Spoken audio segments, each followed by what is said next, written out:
Yes, mshikaji wangu, leo nadondoka live na goma kutoka Nigeria. Goma inatuonyesha jinsi gani bidada kwa jina la Chinasa ambaye alikuwa nesi na leo mwenye roho nzuri alivyoifanya hospitali ya bosi wake kwenda viral mjini Nigeria. Stay tuned, tunaanza hivyo. Chuma inaanza, tunamuona bosi wao hapa yuko anaongea na wafanyakazi wake. Yaani daktari anaongea na nesi wake hapo. Anaanza kuwapa masharti kwa sababu yeye ni bosi mpya kaja kazini hapo. Anawapa masharti watakao wanafuata wakati wakiwa katika shughuli zao za kila siku. Anawaambia kwamba hairuhusiwi mtu yote kuvaa mavazi ambayo haruhusiwi kazini. Kama mnavyojua, hairuhusiwi mtu kuwa mzembe. Kama unavyoona mwenzenu hapa anaonekana yupo kazini kwa siku ya leo. Na jambo lingine, pale kwenye mlango wa reception mtaweka caption, mtaandika na mtaweka bango kwamba no treatment no payment, akimaanisha bila hakuna matibabu bila malipo. Inaonekana bosi huyo kweli ana roho ngumu na amedhamiria kutengeneza faida katika hiyo hospitali. Bosi anawaambia manesi zake kwamba hii sheria ni sheria na inabidi ifuatwe kila mtu. Hakuna mgonjwa yote atakayekuja hapa na akapewa huduma bila kulipia chochote. Anazidi kuasisitiza juu ya hilo jambo na anamwambia bidada mmoja anaonekana alikuwa kama amsikilizi kwamba itabidi sasa mfuate ofisini waongee zaidi, maana anaonekana hayuko makini na kile ambacho bosi anakiongea. Anawaambia kwamba yeye ni uongozi mpya na anaomba apate mafaili yao, apitie faili moja moja kati ya hao nesi walioko hapo. Angalie kama kuna nesi ambaye atakuwa na vigezo na afikie vigezo ambavyo anavitaji bosi, atamfukuza kazi. Yes, nazidi kuambia kwamba tutaanza kazi immediate baada ya hapa, na nahitaji nifanye na kazi na nyie watano ambao nimeanza nayo na nyie, na kadri siku zitakavyokuwa naenda na kwa mbeleni tutaangalia uwezekano wa kuongeza wafanyakazi wengine kwenye hiyo hospitali. Anamwambia kuanzia sasa anaweza kuendelea na kazi zao, na anamwambia Nesi Chinasa itabidi uripoti sasa hivi kwenye ofisi yangu na maongezi na wewe. Basi bosi anaondoka na anamwambia Chinasa anaonekana anamfuata nyuma.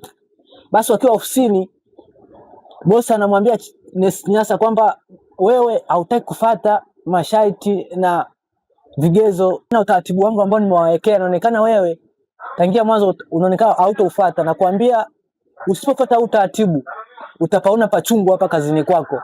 Sijali ule uhusiano uliokuwa nao na uongozi ambao ulipita. Mimi nimeingia kazini na nakwambia mimi ndo new boss wako.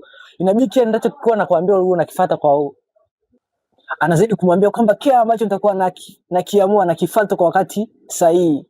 Umenisikia na umenielewa Nesi Chinasa? Yes, boss nimekuelewa. Basi mshikaji anamwambia unaweza kaondoka na uendelee na kazi zako. Nesi Chinasa haelewi, maana anaonekana boss kweli yuko makini na anamfokea sana. Anaonekana bosi ni mkali kwenye utaratibu wake ambao anautaka. Basi bidada anaondoka zake na anaendelea zake na kazi. Tunaendelea na mzigo, ni siku nyingine sasa. Bidada kwa jina la Chinasa ambaye ni nesi hapa hospitalini anakutana, anapata mgonjwa hapo. Anapata mgonjwa hapo na anaanza kumuelezea baada ya kuchukua vipimo ni magonjwa gani amekutana nayo. Anazidi kumuelezea hapo huyo mgonjwa, na mgonjwa anamwambia tunawezaje kupata dawa. Basi Nesi Chinasa anamwambia huyu mgonjwa kwamba hapa hospitali kwetu tuna sheria ambayo imeanzishwa kwamba hatuwezi kukupa matibabu mpaka ulipie kile kiasi ambacho kinahitajika ulipie.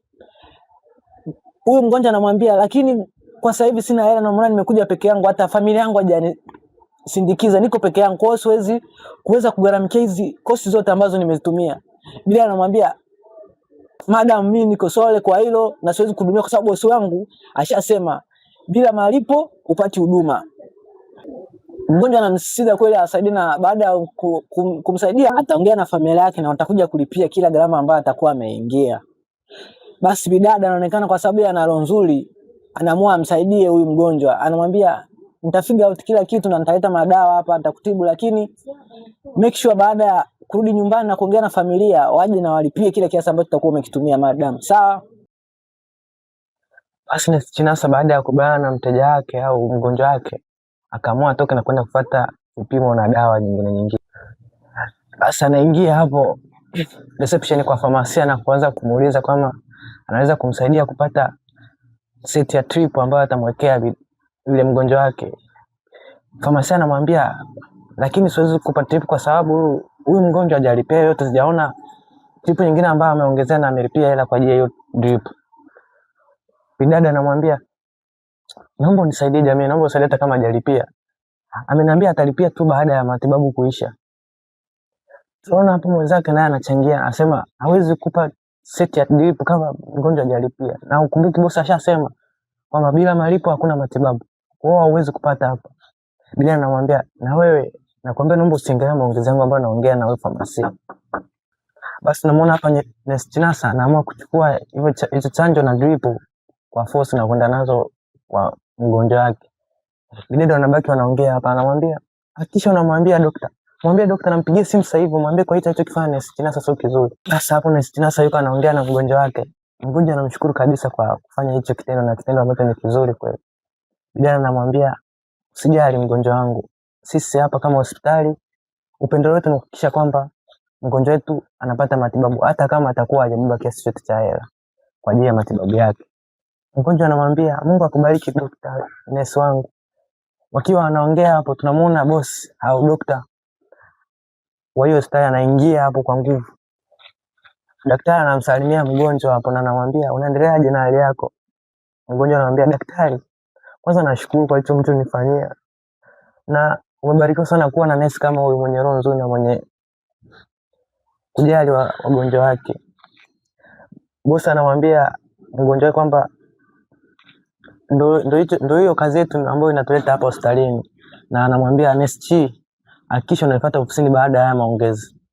Basi Nurse Chi hapa anaonekana anamwaga mgonjwa wake na kuelekea kwa boss wake, maana ashampa maelekezo ya kumfuata. Anaingia ofisini kwa boss wake na anamkuta boss kafyumu kweli. Boss haelewi hapo. Daktari anamwambia nurse kwamba wewe kazi yako tu ni kukiuka yale maagizo ambayo nimekupa. Nishakwambia zaidi ya mara 4 mara 5 na wewe ni kusisitiza zaidi na zaidi kwamba hakuna mteja yote atahudumiwa hapa bila kulipia.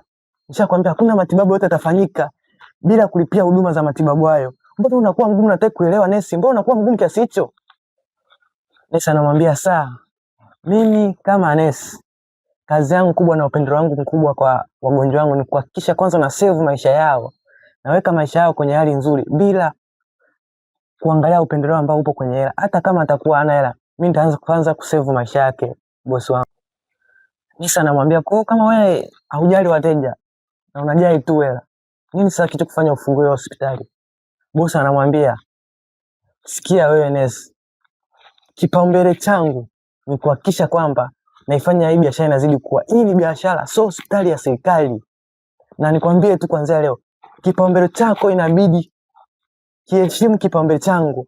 Maana nikimaanisha kwamba mimi nikishasema kipaumbele changu ni kuhakikisha nafanya hii biashara yangu, wewe hakuna namna yote ile utafanya hicho ambacho wewe unahisi kwako ni sahihi. Basi tunaona ni siku nyingine hapo daktari yuko anaendelea na majukumu yake kwenye ofisi yake. Anakuja mdada mwingine ambaye ni nesi tena wa pale pale. Anakuja kutoa taarifa, inaonekana anatoa taarifa kwamba Nurse Chinasa tena ametoa matibabu ya bure kwa mgonjwa mwingine. Bosi anamwambia amerudia tena? Dada anasema ndio. Bosi anatoka amefume kweli na anazidi kuita Nurse Chinasa, Nurse Chinasa. Nishakwambia wewe nurse, wewe unafuata sheria zangu. Kwa nini unakiuka sheria zangu? Hicho kitu unafahamu kiuka sheria zangu ni pale ambapo umeshindwa kulipia funzo yako yote ambayo inabidi usome na umalizie mafunzo. Ndio maana hata mambo unayofanya hapa yanatokana na kwamba haujakizi vigezo vya kuwa kama nesi. Haujamalizia masomo yako na una kibali. Unakuja hapa kunisumbua mimi. Anamwambia haiwezekani. Wewe unakuja kushindana na biashara yangu. Sasa sikamwambia haiwezekani kabisa. Nimekuambia mara nyingi na nimekuwa nikikusisitiza. Fanya kile kitu ambacho kinahitajika na fuata sheria za hapo hospitalini. Anamwambia haiwezekani, umekuwa ukinichezea sana akili yangu. Sasa sikia nikwambie. Kuanzia leo nenda ofisini kwako, paki kila kilicho chako ambacho najua ulikuja nacho na unakitumia hapo hospitalini ambacho ni chako, na utoke katika hospitali yangu. Nimekuambia mara nyingi, narudia tena, paki kila kilicho chako.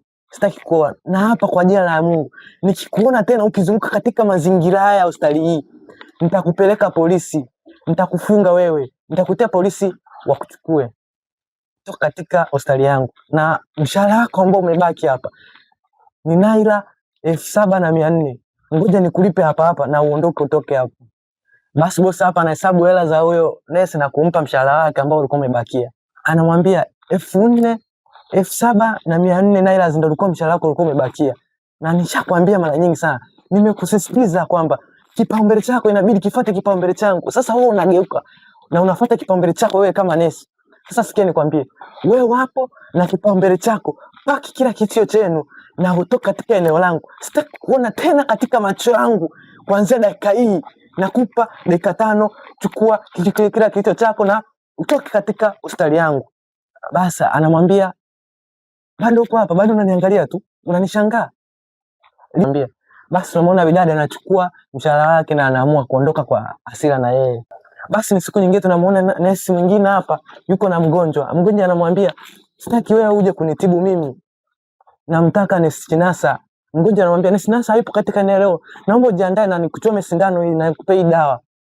Mshikaji anamwambia, hakuna kitu unaweza kufanya, nishakwambia namhitaji nesi Chinasa hapa aje ndo anifanyie hayo matibabu. Nesi anamwambia, nesi Chinasa hayupo katika eneo hili na leo hayupo kazini, naomba ujiandae basi nikuchome tu sindano. Mshikaji anamwambia, haiwezekani, na nikwambia usinisogelee kabisa.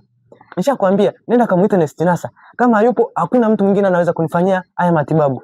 Usinisogelee wewe nesi, nakwambia usinisogelee kabisa. Basi bidada na nesi wanaonekana yeye ni kicheche kweli, wanaanza kubishana hapo, wanabishana tu. Mshikaji anasema sitaki kuchoma sindano na wewe, nesi anasema nitakuchoma tu kwa namna yoyote. Basi wakiwa wanaendelea na mabishano yao hapo, tunamuona daktari anagonga na kuingia ndani. Anamwambia, nyie nini mnafanya hapa? Nini kinaendelea hapa? Nini kinaendelea? Basi nesi anazidi kumwambia kwamba nilikuwa najaribu hapa ni kumwambia huyu mgonjwa nimchome sindano, lakini yeye amekataa na amesema hawezi kuchoma sindano yoyote mpaka aje nesi Chinasa. Anamwambia nimekuja hapa tu kwa amani, nimchome tu sindano, nimemwambia nimchome tu sindano tu, alafu niendelee na shughuli zangu, lakini yeye anaendelea kukataa na amekataa kabisa hadi sasa hivi unaona. Daktari anamwambia inatosha sasa, inatosha. Kwenye hali kama hii inabidi umuelezee mteja step kwa step nini kinaendelea. Anamwambia, mgonjwa wangu naomba unisamee, kwa leo nesi Chinasa hayupo hapa kazini na huyu ndo yuko katika zamu yake ya kufanya hii kazi. Naomba tu umsikilize tu kawaida, akuchome sindano kawaida na mambo mengine yaendelee, sio mgonjwa wangu. Mgonjwa anamwambia, daktari, nishasema mimi huyu nesi simtaki. Mtu naye namtaka pekee ni nesi Chinasa.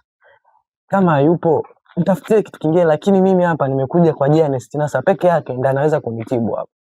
Kijana anamwambia, lakini na mimi naweza kufanya hii kazi ambayo nesi Chinasa alikuwa anaifanya na naiweza kabisa. Mgonjwa anamwambia, haiwezekani. Haiwezekani, nishakwambia bila nesi Chinasa mimi sitaki matibabu yako. Na huwezi kuniconvince kwa namna yoyote ile ambayo unajua wewe. Na mhitaji nesi Chinasa peke yake. Daktari anamwambia, sawa haina shida. Anabaki tu ameshangaa. Anafikiria tu kumfukuza tu nesi Chinasa, ashaanza kukosa wagonjwa. Ndio hao wagonjwa sasa wanaanza kupotea mmoja mwingine, mmoja baada ya mwingine. Basi tunamwona hapo bosi anajikataa na kuendelea na shughuli zake sehemu nyingine. Bidada anamwambia, yaani wewe nimekuchukia sana wewe mgonjwa. Mgonjwa anamwambia, toka hapa tu, sikutaji wewe.